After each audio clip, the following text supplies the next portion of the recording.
And we are live. This is the Wrap It Up on Blast Raps postgame show. As always, my name is Sheldon Alexander.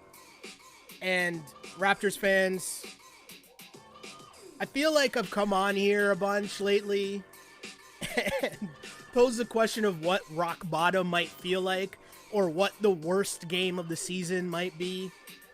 And I feel like as soon as I crown one game as being the low point of the season, something else pops up. And it wasn't that long ago that, I'll be honest, I didn't think that it could get much worse than ending the losing streak of the Houston Rockets. I didn't think it could get worse than that. And yet here we are. I'm going to say this much, okay? I'm going to say this much. I'm just turning off the music because this, as I said, the music gives me a vibe. The music gives me a feel, a positive vibe and a positive feel. Right now, that's not really the vibes I think Raptorland is on right now. But as mentioned, this is the Wrap It Up podcast, the only live and interactive Toronto Raptors postgame show there is. And we do this live after each and every game, and let's be serious, it's turned into much of a therapy session, not only for you, the diehard Raptor fans who are listening to this podcast, but also for me. Because, you know, I'm watching these games too, and having to watch these games, it becomes quite difficult because it's frustrating watching the team that you root for just lose to teams that, I'll be honest, I looked at the roster. So they're playing OKC, right? They lose to Oklahoma City 113 to 107. The Raptors, if I'm not mistaken, in this game were like 6.5 or 7 point favorites. And I remember looking at that and thinking, I don't know if you can take the Raptors as 6.5 or 7 point favorites against anyone at this point. But if you looked at the roster of the Oklahoma City Thunder, and you realize that Shai Gilgeous-Alexander is out of the lineup. They've told Al Horford to basically rest for the rest of the season. Rest for the rest of the season. That's funny. And our boy, Lou Dort, is also out of the lineup. So there's a lot of missing pieces on this team. And when I saw them show up the graphic of who the starters were for the Oklahoma City Thunder to begin this game, I'd like to think I watch a lot of basketball, but I didn't know any of these dudes.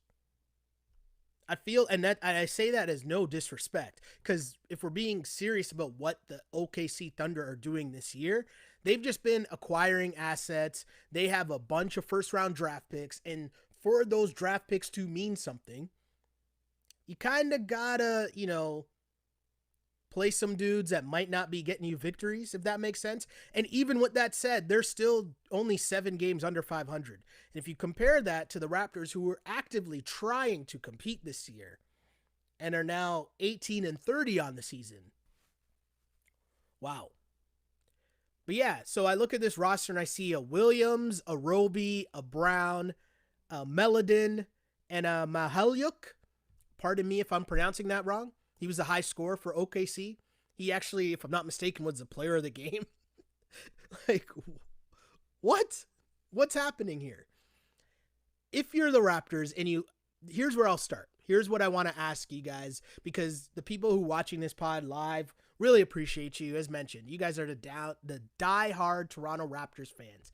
If you are tuning in and watching this podcast live right after the game, and huge shouts to the people that happen to be listening to the next day as well, because you also are diehard Raptors fans.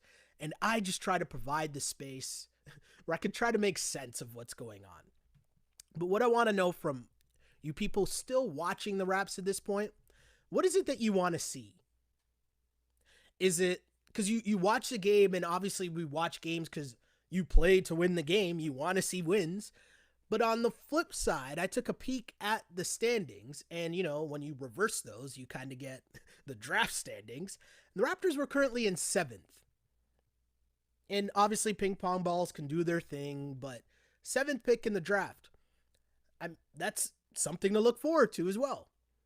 So as you kind of look and you see the losses kind of pile up, but you think maybe that'll get you a higher draft pick, and definitely the Raptors need a higher draft pick. They just as mentioned, they need more people. So what do you guys want to see as this season continues? Do you want to see wins? Do you want to see them compete but ultimately lose at the end of the game? Do you want to see and believe that Kyle Lowry deserves better than this? Fred VanVleet deserves better than this, to see this team just struggle as it has the past week. Like, past week, forget about that. This is from Josh Lewenberg, okay, on Twitter.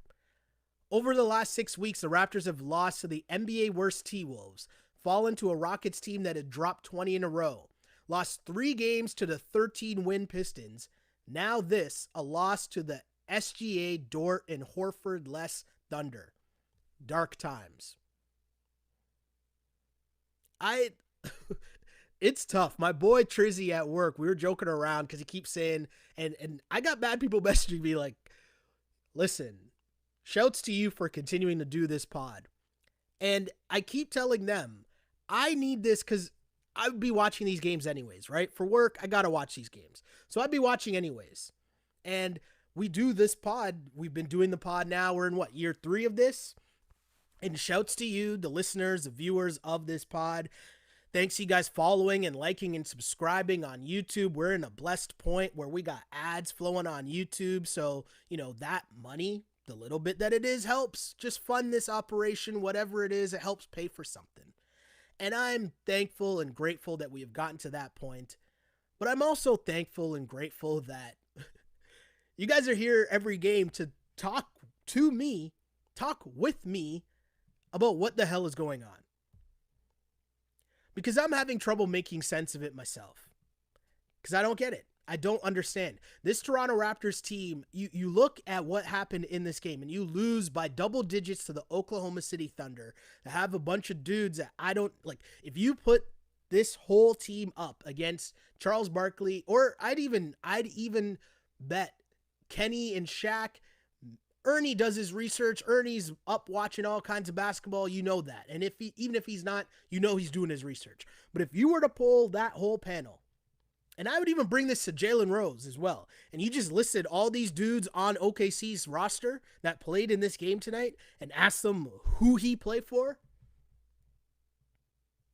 everyone's going to struggle at that, except for OKC fans. And so you look at this Raptors game, and there's 2 ways you can look at it, right?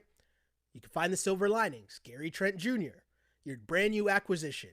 My guy had 20 in the first half, finishes with 31 points, a career high, hit 6 threes in the game, 12 of 22 from the floor. You like that. You'll take that. If you're looking for a bright spot, there it is. Gary Trent Jr., your favorite Raptors, brand new favorite Raptor, right? Cool. But as I look further into this box score, I see Pascal Siakam, 38 minutes, 2 of 9 from the floor, 1 of 3 from 3, got to the free throw line. He was aggressive, 9 of 10 from the free throw line. But overall, 14 points, 7 rebounds and 4 assists. 14 points, it's not enough. It's just not enough.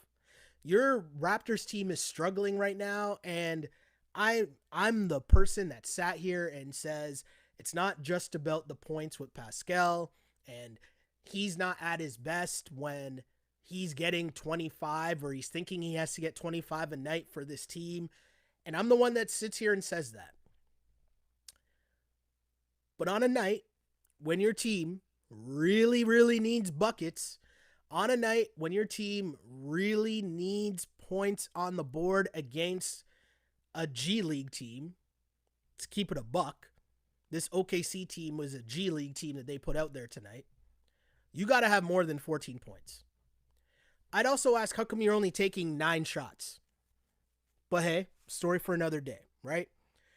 Gary Trent Jr. took 22 shots. Freddie took 17. OG took 18. OG, 7 of 18 for 20 points, 20 and 11 from OG. Add in 3 assists, add in 3 steals. I see you, OG. Get yours. There's room for people to take shots. And I know that we think the hierarchy of this team is supposed to be Pascal, then Fred, then OG, then maybe, I guess, Gary Trent Jr. And obviously when Kyle's in there, we know where Kyle fits in. But Kyle, if I didn't mention it off the top, Kyle's out for the next 7 to 10 days with a foot injury, a foot infection, if I'm not mistaken. So this Raptors team that you're seeing tonight, get used to that team without Kyle Lowry for the next little while. But I say that to say this. We think the hierarchy, because of, obviously, Pascal is making $30 million a year. He's a max money dude. The assumption is that that's the hierarchy of where the shots go. But as this season is going on, we're finding out that that's not necessarily the case for a multitude of reasons. But I look at this game and I think 14 points, you took 9 shots, and who's guarding you? Seriously. Pascal Siakam, Chris Boucher took more shots in 19 minutes off the bench. So if you're Pascal Siakam, right? OG took more shots than you. Freddie took more shots than you. Gary Trent Jr. took more shots than you. And Chris Boucher off the bench took more shots than you. And even if we go take it to the other side, in OKC, Roby, Brown, Meladin, Mahalyuk, Jackson off the bench, all took more shots than Pascal Siakam in this game. Why?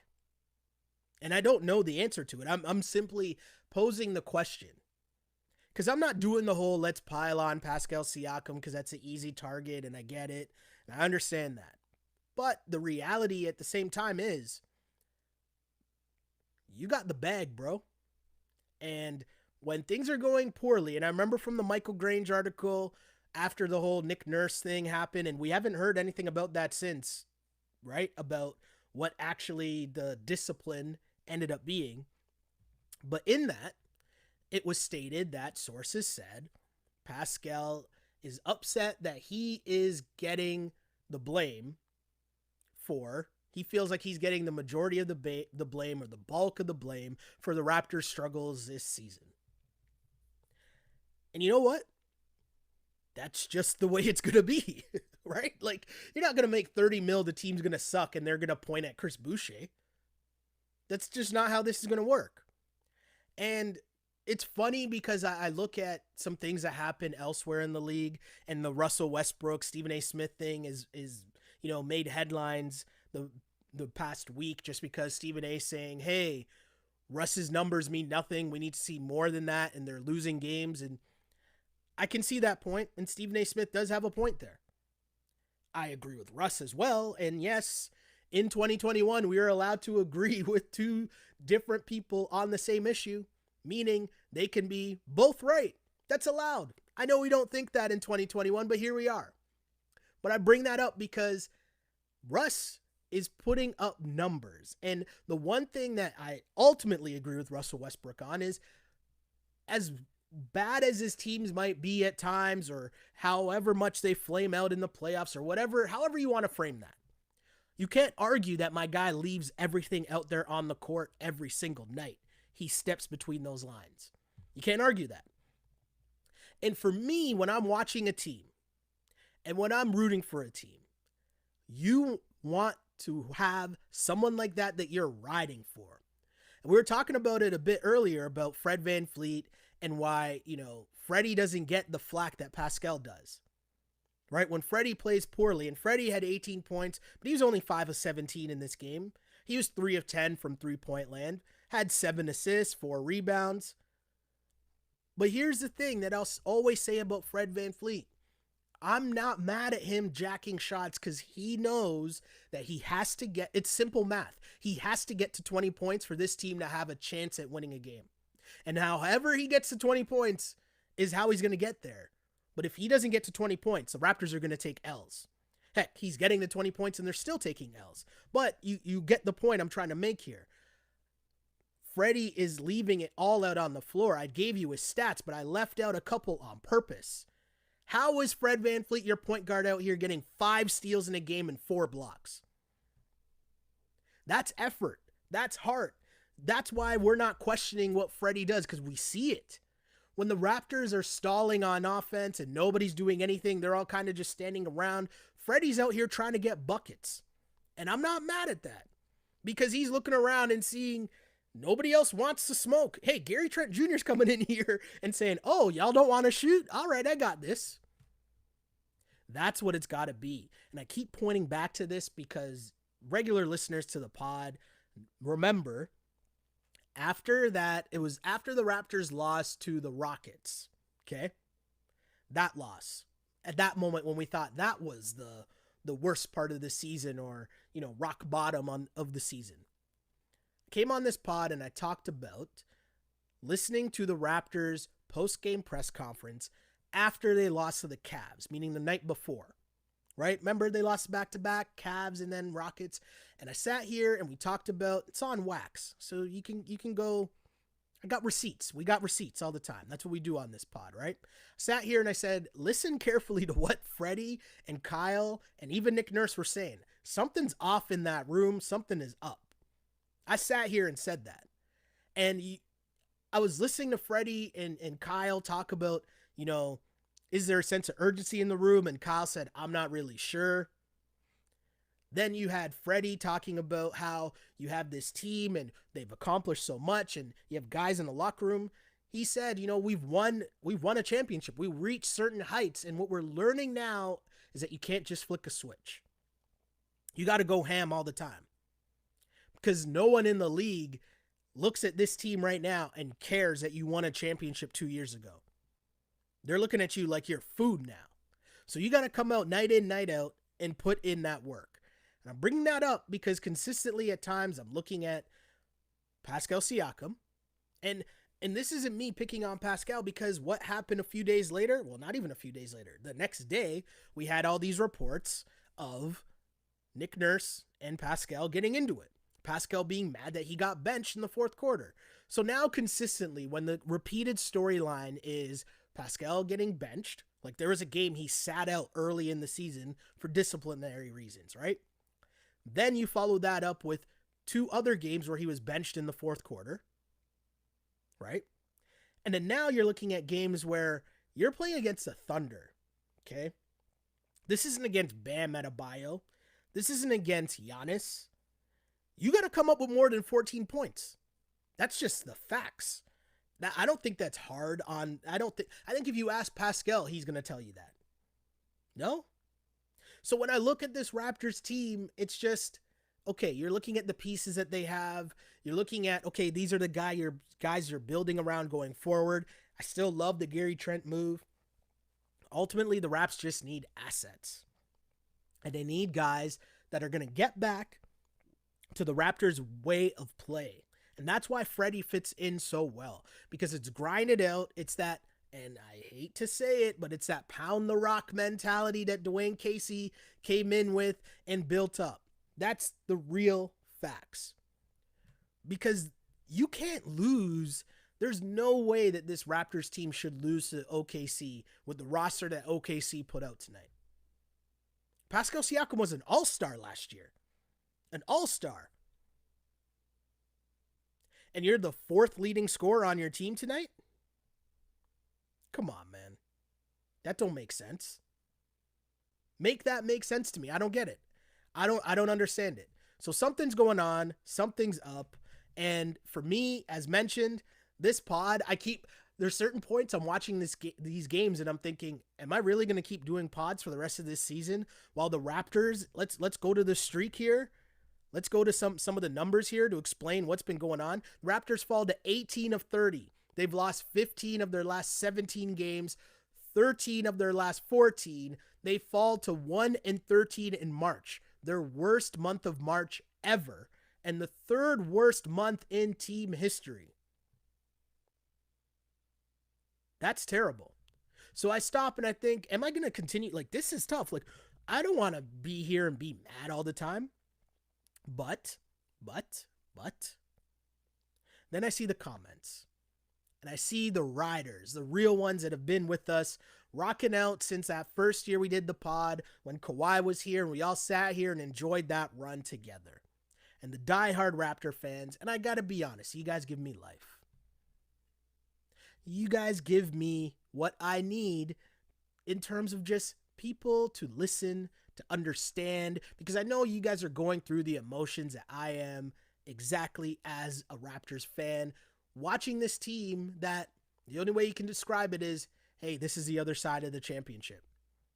You win the championship, and then to get back, like, you accumulate all these assets. You build up a good team, and then you cash in some of those assets to ante up and get over the hump. Raptors did that perfectly, executed that perfectly, but then all those assets that you got to get you the championship, because they're vets, and you need vets to ultimately win the championship, but ultimately those vets walk. They leave. So then how do you build back up? And this is just the moment that the Raptors are in now. It's going to be a tough ride, but I can at least say for the near future, I'll be here to still discuss this because you guys are here filling up the chat. Again, shout to the people on YouTube. If you don't follow on YouTube, like and subscribe, click on the buttons there, you know, all that fun stuff. That's how you support the pod. We appreciate that. And if you're not on YouTube, you're on Twitter, you're on Twitch, appreciate all of you as well. Let's get to the comments because this is why we do the pod, for the live interaction. And, you know, for people who listen on the next day, listen in the morning on their commute, listen while they're working out, I thank you as well. Because again, diehard Raptors fans, this is why this is here. This fan base exists. We know that. And the real fans, you're not only here for the good times, the happy moments, you're here for the tough times. And if you want to sit here and discuss certain positives night in, night out, discuss more about, you know, I'm going to start doing the deep dives into the NBA draft. I mean, it kind of seems that that's kind of the angle we need to be going in now. And, you know, we talked earlier this year about Cade Cunningham and Oklahoma State and his resume. And, you know, he's probably most likely the first overall pick in the upcoming draft. And you look at that and you think, okay, but who are some of the other names that people should be looking at? And I found it interesting because I messaged my guy Russell. If you don't know Mr. Matt Russell, we do a football pod. I went on his pod a bit. Follow him at The Window, sports betting podcast. But I was talking to him because we were doing some March Madness stuff. And I messaged him because I was like, wait, I was watching the USC game last night. I said, Evan Mobley, is that, like, this guy's supposed to be a top 3 pick in the draft? And I'm watching this guy get dummied by the mustache dude. I'm forgetting his name off the top of my... Tinney on Gonzaga. I'm watching Tinney get buckets on Evan Mobley and flex on my guy. And I'm like, hold on. Mobley is supposed to be a top... I don't want no parts of that. And it just got me thinking because now you're starting to look and see, well, where could the Raptors be here? Jalen Suggs was also on... He's on Gonzaga. He's... You know, I'm looking at a mock draft right now. He's number 3. And I've been telling y'all from the get-go, watch out for the G League dudes. Jalen Green, that's a guy I'm looking at. Just saying, could have went to college, decided not to go to college, and tried out this new G League thing. My point is, it might be time, Raptors fans, to start deep diving into the mock draft. Start deep diving into watching the YouTube videos of these guys' highlights, because this Raptors season has just taken a turn. And it's tough, but for all of these things, I will be here. I will try to be here. I can't promise you that I'm going to be here for the full season talking about this, but I'm going to try. I really am. So let me get to some comments, as I mentioned. This guy, someone named This Guy on YouTube says, ready for this top 5 pick, y'all. Hashtag We the North. Owen says, what if I told you Baines had the best plus minus? Did he? Is that true? Is that true? I guess that would just go to show that plus minus is such a terribly flawed stat. And yes, I'm looking at it right now. Baines was a +6. Baines also played 21 minutes in this game and had 2 rebounds. You're a starting center in this league. You had 2 rebounds in 21 minutes. That can't happen, bro. Also, why is Baines still shooting 3? I need someone to explain to me why Aaron Baines is ever shooting 3s. Who looks at his shot and thinks, yep, that's a good idea? Keep doing that. Rahul on Instagram says Jalen Green is the most intriguing prospect. Jalen Green is a guard with mega hops. Like, super athletic, super explosive, has a bit of a handle. And, you know, this G League thing didn't really go down as it was intended because obviously they played in a bubble because of the pandemic, but he was still getting coached by NBA players, by former NBA coaches. was Brian Shaw, I'm pretty sure, was the coach of the G League team that had the Young Bucks. But also, you have NBA vets who played on that team.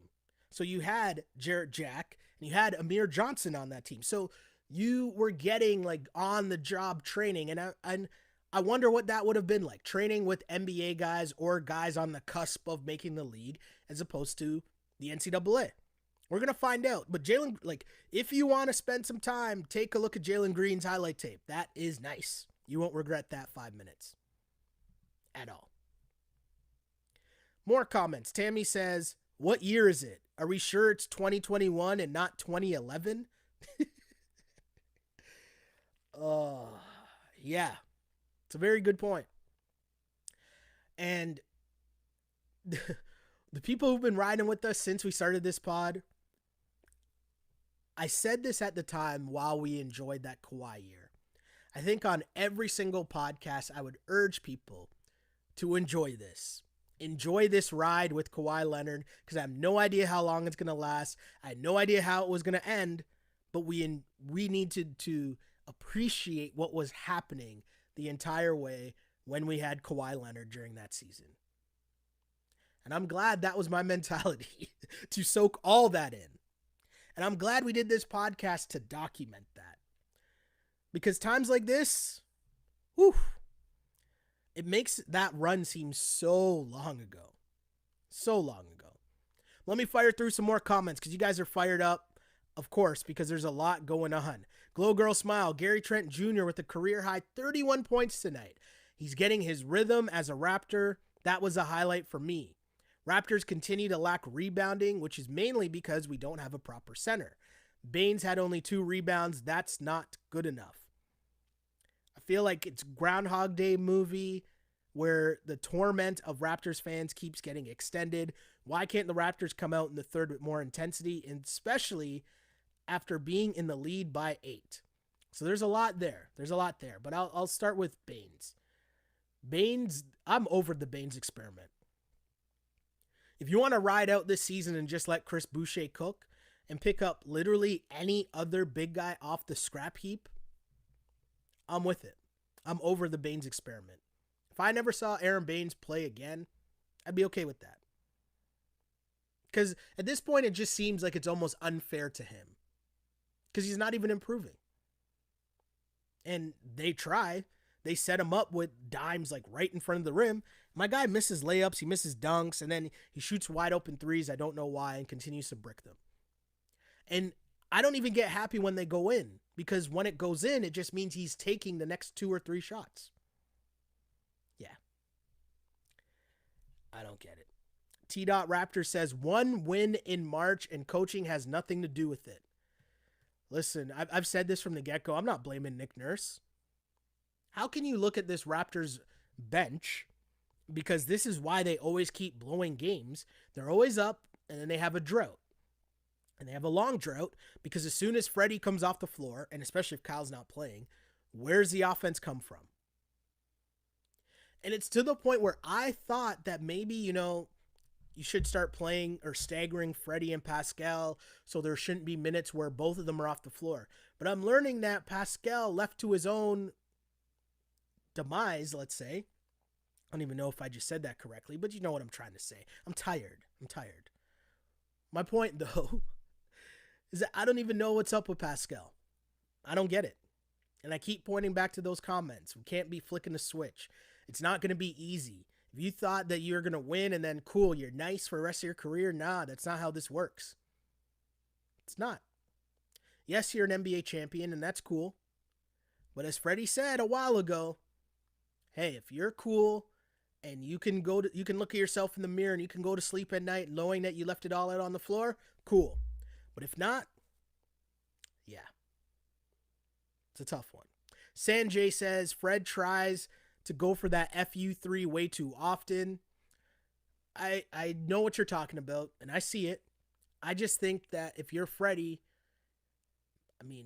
the reality is Freddie is a small point guard. So the majority of shots he's going to be able to get off are those deep threes. He can't be driving in the lane. His shot's going to get blocked a lot. Sometimes he's going against bigger defenders. So, trying to hit them and hit the mid-range game, it's going to be tough for him. It's tough. I get it. I understand it, but I don't know. What else we got here? Ali says a lot of rebounding is effort. Rebounds were 64-35 for the Thunder. Shake my head. Poor Kyle, OG, and Fred. I agree with that. I firmly believe, and I'll always say this, defense and rebounding is effort. You can try to tell me different, and I've had this argument with people forever and ever and ever. It's effort. How bad do you want it? And obviously there's, when you're talking about athleticism, you could tell me that, hey, there's a reason why player X can't guard player Y. Totally get that. Totally understand that. But we know the Raptors culture is built on team defense. We know the structure of the Raptors team defense is built off of help. We know that. How do we know that? Because we've seen it. We watched it. There's no excuse for that. So when you watch this team and they just give up layups and dudes waltzing down the middle, it's a problem. When you look at rebounding numbers and you look at the Toronto Raptors and your starting center has 2 rebounds, Chris Boucher off the bench has 4 rebounds, it's not cool. That's not cool at all. Again, the rebounding margin in this game, 64-35 for OKC. They said the number late in the game, so it could be a little bit off, but 19 offensive rebounds, which led to 30 points for OKC.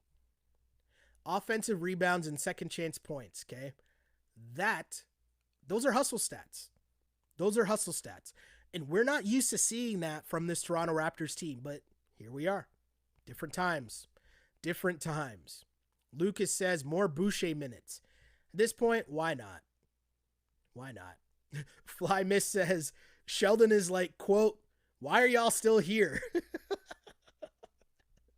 Listen, y'all are... I appreciate y'all. I really do. But I big up the fact that you guys are still here. And as long as you guys are still here, I'm going to try my hardest to be here as well. Because I appreciate y'all. I really do. Paul says, did anyone read Norm in the Player Tribune? I did. My guy C. Brown, who I'll be honest, wasn't the biggest Norm fan. Like, we had our ongoing text chain of just what is Norm doing that he would always send me throughout the years of the Norm Powell experience. But he messaged me today and he was like, dude, have you read the Norm thing? Like, it made me really, really like Norm. And so when I got into work, that was the first thing I did. When I opened up my computer, I read the Norm article in the Players Tribune, and it was really good. And the people listening to this right now, I know you're diehard Raptors fans, so you would appreciate going to read it. My guy has great stories just about how he felt the vibe on his first workout when he got to Toronto and they pulled in to Jurassic Park at night. And he just said something was weird. Something felt weird. He called one of his boys back home and said, yo, something feels weird here. And he said he had the best workout he's ever had. They talk about his workout still to this day. He threw down a dirty windmill that they still remember, he says. He told a great story of going shopping, or Kyle and DeMar taking him shopping. I won't ruin it for you because I want you guys to go read it. But he tells a really good story about how good Kyle and DeMar were to him with them being his vets. He talked about he went into detail about the actual date of the trade deadline and what it was in his interactions with everyone, with all the players, and with Jamma, one of the assistant coaches, and how emotional he was and how he was crying and then not crying. And then Fred was laughing at him for crying, and that kind of made him cry more, but kind of laugh. And it was just a really good read. And I've talked to multiple different fans today, and I've heard people say, yo, Norm almost had me tearing up reading it. It's a good read.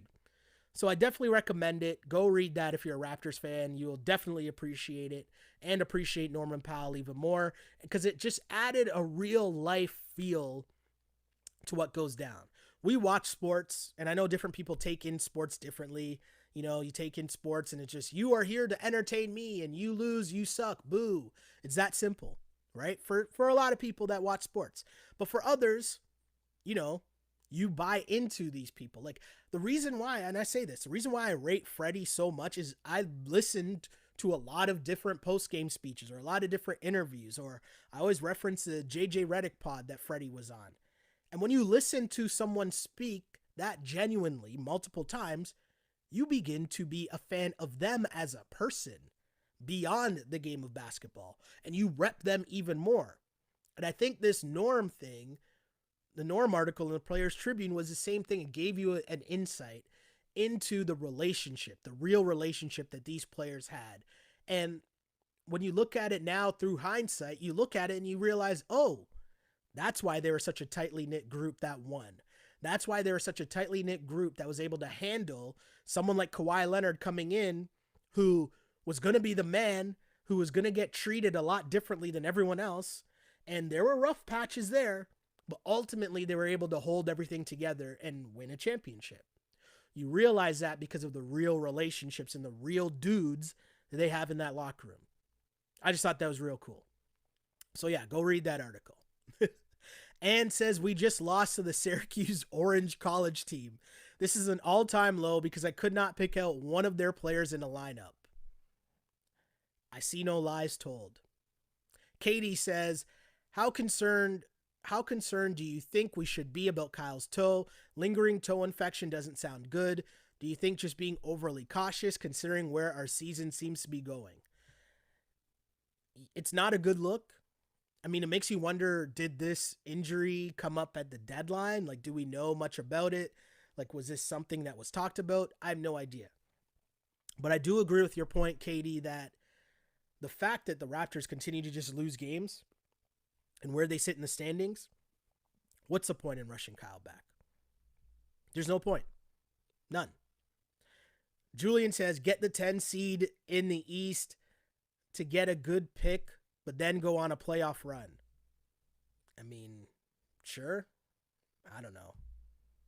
The other part of all this is when you look at the play-in tournament, as of now, it's like Miami and Boston. Are those the two teams you want to be playing for the play-in tournament? I don't think that's how you drew it up. I mean, it might be how the NBA drew it up because they can sell those games, but yeah. What else do we have here? Aisha says, what is the point of playing Baines? Don't we have players from 905? What is Masai thinking? How can we win with this bench? So many questions on my mind. Agreed. I think that, Baines, you might as well play Henry. Like, I'm for playing all the kids. Let Malachi cook. Let Henry Ellingson cook. Let Boucher cook. Why not? What else is going on this season? See what you have with these young bucks. Let them gain confidence. Let them get some burn in the NBA. And, you only are going to get better with experience. And you got to make a lot of decisions come this offseason in terms of what you need and what positions you might need more of. We all know the glaring hole at center, but why not give Ellingson an extra look? I'm over Baines, and I don't know what Baines is doing. And at least I have faith in Ellingson to hit one of these open threes that Baines continuously misses. So, I don't know. Elijah says, I don't want to beat a dead horse, but we have a lot of problems. I just want them to pick one thing to work every game on and execute it. It's a good way of looking at it. Francis says, we can't even beat a G League lineup. That's one of the toughest losses this season. It really is. It really is. We got some Pascal comments here. First comment, Pascal should be looking like a star against this college team. Kenny says, Pascal should suck it up if true that folks are putting it on him. I don't know if folks are putting it on him or if that's just how he's accepting it. Either way, I agree with that. It's the NBA. This isn't the try-hard league. Shouts to Josh Donaldson. Those words will live forever. Let's get it done league. Sanjay, Pascal saying that he should not get most of the blame when the team does bad shows that he's not ready to be the man. No lies told. No lies told. Well, Raptors fans, you guys filled up this chat again, and as mentioned, as you guys continue to show up, I will continue to try to show up. Where am I seeing here? Some couple People, Harjeep says it's probably Baines' last year in the NBA. K2's Garnett. Baines is a I'm laughing because I can't even get it out because I can't even picture it. But K2's Garnett says Baines is like, hey, shooter's going to shoot. Is Baines a shooter, though? Man, I hear you. I hear you. Catherine says, I got teary-eyed reading Norm's article. It was a good read. The Town Hero says, I'm so disappointed in Masai for not trading Kyle. I feel bad for Kyle. I feel shitty for the future of our team. Masai was betting hard for Giannis, and it fell through. To be honest, if Masai leaves after this season, I'll lose all respect for him. Whoa, whoa, whoa, whoa, whoa.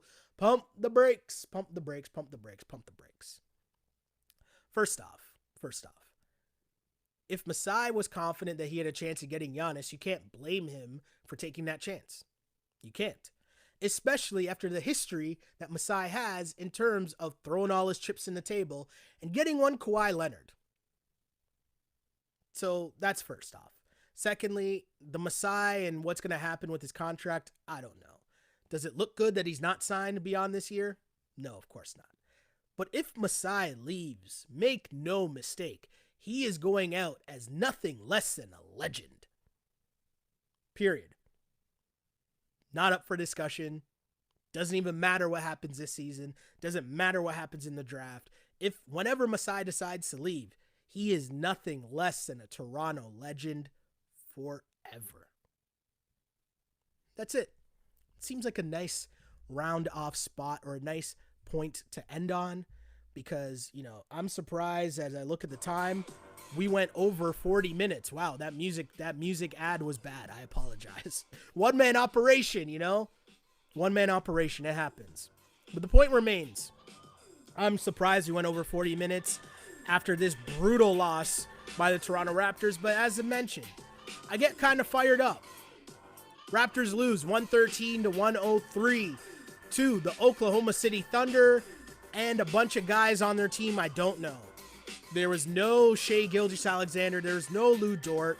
There was no Al Horford. There's no Kevin Durant. There's no Russell Westbrook. There's no James Harden on this OKC Thunder. I don't know any of the dudes that played. But the guys that did play beat your Toronto Raptors. And as mentioned, times are rough. The Raptors are probably happy that the month of March is over as they finish the month of March with a 1-13 record. Raptors have lost 15 of their last 17 games. 13 of their last 14 games are now 18-30 on the season. And they just lost to OKC's G League team. Gary Trent Jr., we're looking for bright spots. Gary Trent Jr., 31 points. He was cooking. You'll take that if you're the Raps. On the flip side, Kyle is out for the next week to 10 days. Tough times in Raptorland, but we will be back to discuss that and more as we are here after each and every podcast on this Wrap It Up podcast. Remember, Wrap It Up is a show on Blast is the network. We got a bunch of other podcasts on the network, so like and subscribe, tell your friends, all that fun stuff. We'll be here to discuss that and more. When's the next game? Friday against the Golden State Warriors. Hey, at least we'll get to see championship footage again. I'm sure we'll get to see that Fred VanVleet scream again and relive some memories, have some positive thoughts. Hopefully the Raps can get a win because you just want to win. Just get a win. And beating the Warriors will always feel good. I can't lie. So maybe that'll happen on Friday. Either way, we'll be right here. Tune in live, whether you're on Twitch, whether you're on YouTube, whether you're on Twitter, whether you're on Instagram. My name is Sheldon Alexander. Like and subscribe. Follow the pod. Click that subscribe button.